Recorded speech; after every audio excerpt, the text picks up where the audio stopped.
একটা ছেলে গাঁজা খোর আর একটা মদ খোর আছে না নাই? হাসিনার পোলা মদ খায়া মারি ফেলছে গুলশানে এক লোককে। খালেদা জিয়া আবার ওই কেসে জয়কে বিদেশে পাঠায় দিছে। খালেদা জিয়া উদারতার কাজ করেছেন, কিন্তু যে ছেলেটা মারা গেছে সরকারি কর্মকর্তা ছিল, ওকে রক্তমূল্য দেন নেই কেন? উঠলেন কেন? এই তুমি উঠছো কেন? পানি পড়বে নাকি শরবত পড়বে নাকি? ওই যে ঢাকায়রা কয়, এক বাসায় একজন ভাড়া ছিল, কয় ভাই পানি পড়তে আছে, কয় শরবত পড়বো নি বেটা, 1000 টাকা ভাড়া দেশ। ঢাকায়রা কিন্তু খুব সুন্দর কথা বলে। এক লোক চা খাইতে বসছে, মাসি পড়ছে, কয় মাসি, কয় আত্মি পড়বো নি বেটা, 10 টাকার চা খাইবি, মাসিতে পড়বো। রাজধানী তো, এরা মোগলের স্টাইল, এদের চাল চলনের ভিতরে একটা অন্যরকম ভাব আছে। গোস্ত সবচেয়ে বেশি খায় কিন্তু ঢাকায়রা, খুব বেশি গোস্তের উপরেই থাকে। আল্লাহ তাদেরকে ইসলামের জন্য কবুল করুক। আমরা যদি জিকির বন্ধ করে দেই, আমাদেরকে কষ্টের জীবন দিবেন কে? আপনি দেখবেন মসজিদের লোকেরা সবসময় খুশি থাকে, ঠিক না? ঠিক। মসজিদে যারা 5 ওয়াক্ত যায়, এদের চেহারাতে একটা খুশি ভাব আছে না নাই? আপনি জিজ্ঞেস করবেন, চাচা কেমন আছেন? আলহামদুলিল্লাহ। কেমন আছি মানে? আর যেগুলো মসজিদে যায় না, সালাম দিলে দেখবেন মুখে দিয়ে উত্তরও নাই। ওই যে অফিসে বসে বসে ঘুষ খায় যে চোরগুলো, এই চোরগুলোর থেকে কোনো উত্তর পাবেন না। পোলাপানও সালাম দেয় না, ওয়ালাইকুম আসসালাম। তোরে সালাম দিলে না, তুই সালাম নিবি। হারামখোর, দুনিয়াও শেষ, আখিরাতও। হারামে থাকবি না, আরাম দিবেন কে? হারাম খেয়েছো, দুনিয়াও শেষ, আখিরাতও।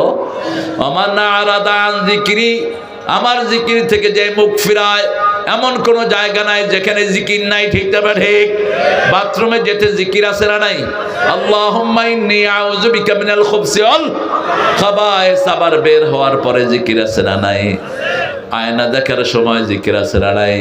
আল্লাহুম্মা হাসসিন খুলকি কামা হাসসানতা খালকি, ও আল্লাহ, যেভাবে আপনার চেহারাকে, আমার চেহারাকে আপনি সুন্দর করেছেন, আমার চরিত্রটাকে এরকম সুন্দর করে দেয়। কি সুন্দর দোয়া! এত কাছে ট্রেন, কষ্ট হচ্ছে? আমরা সব এক। এখন চরমনায়া জামাত এক হয়েছে, আর কোন ইসলামিক দল বাংলাদেশে বাকি থাকবে, ঠিক না? ঠিক। আমরা সব এক হয়ে যাব। আমরা বিএনপি সহ আমরা সব এক। আমরা সব ইসলাম চাই, ঠিক না? ঠিক। বিসমিল্লাহর সরকার হলো বিএনপি। কিসের সরকার? বিসমিল্লাহর সরকার। আর এই আলেম ওলামা সবাই হলো কোরআনের সরকার চায়। তো বিসমিল্লাহ ছাড়া তো সূরা লেখাও যায় না। আপনারা বিসমিল্লাহ দিবেন, আমরা 30 পারা ঢুকাই দেবেন, ব্যাস। ঠেলাঠেলির কোনো দরকার নাই। এরপরে আল্লাহ বলছেন, শুধু এখানেই শেষ নয়, জিকির যদি না করো, নাহশুরুহু ইয়াউমাল কিয়ামাতি আমা, কিয়ামতের ময়দানে অন্ধ করে তুলবেন কে? মান কানা ফি হাযিহি আমা হুয়া ফিল আখিরাতি আমা ওয়া দাল্লা সাবিলা। আল্লাহ বলছেন, দুনিয়াতে যারা অন্ধ, কিয়ামতেও তাদেরকে অন্ধ করে তুলবেন কে? দুনিয়াতে আপনি কোরআন দেখেন নাই, হাদিস দেখেন নাই, আপনি দেখেন নাই রাসূলের জীবন, আপনাকে অন্ধ করে তুলবেন কে? আপনি সেই দিন বলবেন, লিমা হাশারতানি আমা, why you brought me as a blind person? কেন আল্লাহ আমাকে অন্ধ করে তুললেন? ওয়াকাদ কুনতু বাসীরা, আমি খুব ভালো চক্ষুষ্মান লোক ছিলাম, এই চোখ দিয়ে আমি কত কিছু দেখেছি। ছোট্ট ছোট্ট শিশুরা বলবে, আমরা কত পাবজি খেলেছি, আমরা কত কি, আরো কি খেলে, ফ্রি ফায়ার, ফ্রি ফায়ার। এরপরে নিজে ফায়ার হয়ে যায়। এই যে আঙ্গুল দিয়ে টিপতে টিপতে হাতের টেম্পার শেষ, হার্ট শেষ, চোখ শেষ। আমার ছেলেদেরকে বাঁচাতে হবে। লম্বা সেজদা দিবা, যারা স্কিনে বেশি থাকো লম্বা সেজদা দিবা। আজকে ডাক্তাররা বলছে, মাথার সব বুদ্ধিবৃত্তিক সেলগুলো থাকে কপালের সামনে। যখন কেউ লম্বা সেজদা দেয়, তার ব্রেনের সব রোগ ভালো হয়ে যায়, ব্রেন শক্তি পেয়ে যায়, হার্ট ভালো হয়। জিকির আছে যেখানে, হার্ট ভালো। সূরা রাআদ 28 নম্বর আয়াতে আল্লাহ বলছেন, আল্লাযীনা আমানু তাতমাইন্নু কুলুবুহুম বিযিকরিল্লাহ আলা বিযিকরিল্লাহি তাতমাইন্নুল কুলুব। ও মুমিনেরা, আল্লাহর জিকিরের মধ্যে অন্তরকে শান্তি করে দেন কে? একটু জিকির করে দেখেন। প্রথম জিকির হলো কোরআন। প্রথম জিকির কি? কোরআন। আমরা বলবো কোথা থেকে পড়লে ভালো হয়? সূরা মুজাম্মিলের ভিতরে আল্লাহ বলছেন ফাকরাউ মা তায়াসসারা মিনাল কোরআন। যেখান থেকে সহজ লাগে সেখান থেকে পড়ো, সওয়াব দিবেন কে? সবচেয়ে সহজ সূরা কোনটা?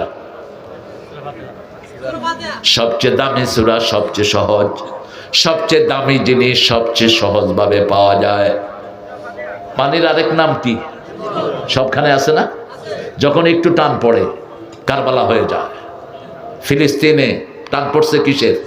পানির। কারবালাতে টান পড়ছে কিসের? পানির। এই পানির দাম সবচেয়ে বেশি। আল্লাহ রাব্বুল আলামিন বলছেন আমি তোমাকে, তুমি যদি আমার জিকির ছেড়ে দাও আমি তোমাকে অন্ধ করে তুলবো। আল্লাহর কথা সত্য না মিথ্যা? কতটুকু সত্য? সুবহানাল্লাহ। ওমান আসদাকু মিনাল্লাহি কিলা। আল্লাহ বলছেন আমার চেয়ে সত্যবাদী কে হতে পারে? রাসূলের মাধ্যমে বলছেন যাদের ক্ষেপণাস্ত্র বেশি তারা দুনিয়া কন্ট্রোল করবে। এখন ক্ষেপণাস্ত্র বেশি কোন দেশের? আমেরিকা। কোন দেশের? আমেরিকার। কোথায় আমেরিকা? লিবিয়াতে বসে লিবিয়ার গভর্নমেন্টে ড্রোন মারতেছে। মাটি, পানি আর আকাশ যাদের হাতে থাকবে তারা দুনিয়াকে কন্ট্রোল করবে। পানিও ওদের হাতে, আকাশও ওদের হাতে। মুয়াজ্জিম ভাই মন খারাপ? ঠিক আছেন তো? পানিতে সাবমেরিন, একটা নদী আছে শুধু সাবমেরিন ডুবানো, নিউ জার্সিতে। তো সেখানে বিশাল করে সাইনবোর্ড লেখা catch it, leave it, don't eat it. মাছগুলো ধরো, ছেড়ে দাও, খেও না। তো আমি বললাম যে এটা লেখলো কেন? Why did you write it? এটা লেখছো কেন? কয় submarine sinking here in the water, lot of submarine. সাবমেরিনকে এখানে ডুবায় রাখছে। বাঙালিরা কে হুনে কার কথা ধরে, খায়ও বেচেও। বড় বড় মাছ না ধরার কারণে বড় হয়ে গেছে, ধৈরা মসজিদের সামনে লয়েছে। আমি জিজ্ঞেস করলাম where you from, where this fish from? এই মাছ কোথাকার? কয় পাশের নদীর। তাহলে এই কথা ঠিক করে রেখেছে। ওখানে কইছে ক্যাচ ইট, লিভ ইট। তুই এটা ধরে আনলি কেন বেচার জন্য? কয় আমি আনছি, আমার দোষ। যারা কিনে হেগো দোষ নাই। বাংলাদেশের লোকেরা অনেক বুদ্ধিমান, ঠিক না বেঠিক? এদের সাথে বুদ্ধিতে কেউ পারে না। সিঙ্গাপুরে জুতা পলিশের একটা মেশিন তারা বের করেছে। আপনি জুতা দিবেন, পলিশ হয়ে আসবে, উপরে দিয়ে সবাই পয়সা দেয়। বাঙালির জুতা পলিশ করে পয়সা সারা। ওরা দেখলো যে 30,000 জুতা ঢুকছে কিন্তু পয়সা নাই। কে করছে কাম? খুঁজে দেখে যে বাঙালি। এখন চিন্তা করলো এদেরকে বের করে দেয়। বের করে দিলে দেশ কলাপস। কারণ ডেভেলপমেন্ট কাজ, কনস্ট্রাকশন কাজ সব কারা করে? আমার প্রিয় ভাইয়েরা। যত সুন্দর সুন্দর জব আছে এরা করে। ওরা চিন্তা করলো যে ঠিক আছে, একটা ঢুকাইলে পয়সা নেব না, দুইটা ঢুকাইলে পয়সার ব্যবস্থা করছে। বাঙালিও আল্লাহর রহমতে এক মেশিনে আরেকটা, আরেক মেশিনে আরেকটা, দুইটা দুই হাতে রং কইরা পায়ে দিয়া সুন্দর। যা এত ব্রেন আল্লাহ এদেরকে দিয়েছে, আলহামদুলিল্লাহ বলেন। সারা পৃথিবীতে হেফজতে ফার্স্ট কারা? জোরে বলেন। কম্পিউটার সায়েন্সে সারা পৃথিবীতে ফার্স্ট কারা? বাংলাদেশের ছেলেরা। কারণ এদের জন্ম হয় কোরআন দিয়ে, ঠিক না ঠিক? এদের জন্মের পরে এরা শুনে আল্লাহু আকবার, আশহাদু আল্লা ইলাহা, আশহাদু আন্না মুহাম্মাদার, হাইয়া আলাস সালাহ, হাইয়া আলাল। আল্লাহু আকবার, আল্লাহু আকবার, লা ইলাহা ইল্লাল্লাহ। আমরা বললাম আল্লাহ রাব্বুল আলামিন এবার জিকির করলে কি হবে বলে দেন। আল্লাহ বলছেন তোমার মন যখন খারাপ হয়, মন থাকে কোথায় বলেন তো? ভিতরে বাহিরে, অন্তরে অন্তরে আছো তুমি, হৃদয় জুড়ে। লোকটা নাস্তিক। লোকটা কি? নাস্তিক। কিন্তু সে আকাশের ঠিকানায় চিঠি লিখতেছে, কারণ দুনিয়াতে তো আস্তিক বেশি। এই জন্য আরে আকাশ তো আল্লাহ, তুই আকাশের ঠিকানা লিখবি কেমনে চিঠি? ভালো আছি, ভালো থেকো, আকাশের ঠিকানায় চিঠি লেখো, বলছে না? আমাদের আরেক শিল্পী বলছে, ওই আকাশে ঘুমিয়ে আছে মা। তোর মা আকাশে থাকলে তুই উঠবি কেমনে? সে এগুলো কিছু আছে খনার বচন। আকাশ বলতে বোঝানো হচ্ছে যে আল্লাহর কাছে বেহেশতে আছে, ঠিক না বেটি? কিন্তু এই নাস্তিকটা কিন্তু সেটা বলে নেই। আরেকটা নাস্তিকের গান আপনারা খুব শোনেন, অন্তবিহীন পথে চলাই জীবন, শুধু জীবনের কথা বলাই জীবন, যে মেয়েটি রোজ রাতে বদলায় হাতে হাতে, তার অভিশাপ নিয়ে চলাই জীবন, অন্তবিহীন পথে চলাই জীবন। আবার এই নাস্তিক লেখছে, ছেলে আমার মস্ত বড় মস্ত অফিসার, মস্ত ফ্ল্যাটে যায় না দেখায় পার ও পার। অনেক শক্তিশালী লেখক সে, কিন্তু তার থিওরির সাথে আমাদের থিওরির মিল। আল্লাহর পথে শুধু চলাই জীবন, ঠিক না ঠিক? আল্লাহর কথা শুধু বলাই জীবন। অন্তবিহীন পথে চলার নাম জীবন না, আল্লাহর পথ ধরে চলার নাম জীবন, ঠিক না ঠিক? আসছি জান্নাত থেকে, আবার জান্নাতে যেতে চাই। কোথায়? জান্নাতে যেতে চাই। জান্নাতের চাবি কি? চাবি কি? এশা পড়েছেন, ফজর পড়বেন, রাসূল বলছেন সারা রাত তোমার নামাজ হয়ে যাবে। ফজর পড়েছো, জোহর পড়লা, ফজর থেকে জোহর পর্যন্ত সারা দিন নামাজ হয়ে যাবে। এভাবে 5 ওয়াক্ত নামাজ যে পড়ে 24 ঘন্টা তার নামাজ হয়ে যায়। আরো আস্তে কোন সুবহানাল্লাহ। সেজন্য আল্লাহ রাব্বুল আলামিন বলছেন, তোমার অন্তর যদি ঠান্ডা করতে হয় আমার জিকির করো। জিকির কি কি জিকির আল্লাহ সবচেয়ে বেশি ভালোবাসেন? রাসূলের কাছে একজন সাহাবী আসলেন, এসে বলছেন, ইয়া রাসূলুল্লাহ, আল্লাহর সবচেয়ে প্রিয় কয়েকটা কথা আমাকে শিখায়া দেন।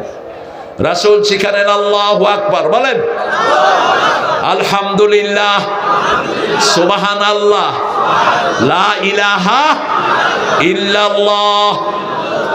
এই 4টা বাক্য সবচেয়ে বেশি ভালোবাসেন কে? সাহাবী চলে যাচ্ছেন, মসজিদের দরজার কাছে গিয়ে মনে হলো এগুলো তো শুধু আল্লাহর জন্য, আমার জন্য কি? এটা সব কার জন্য? আমার জন্য। আবার ঘুরে আসলেন, ইয়া রাসূলুল্লাহ মা বি হাদা লিল্লাহি সুবহানাহু ওয়া তাআলা, এগুলো তো সব আল্লাহর জন্য, আমি কি পাবো? এবার রাসূল সাল্লাল্লাহু আলাইহি সাল্লাম বললেন, শুনো, তুমি যখন বলবে আল্লাহু আকবার, আল্লাহ বলেন ঠিক বলেছো। তুমি যখন বলবে আলহামদুলিল্লাহ, আল্লাহ বলবেন ঠিক বলেছো। তুমি যখন বলবে সুবহানাল্লাহ, আল্লাহ বলবেন ঠিক বলেছো।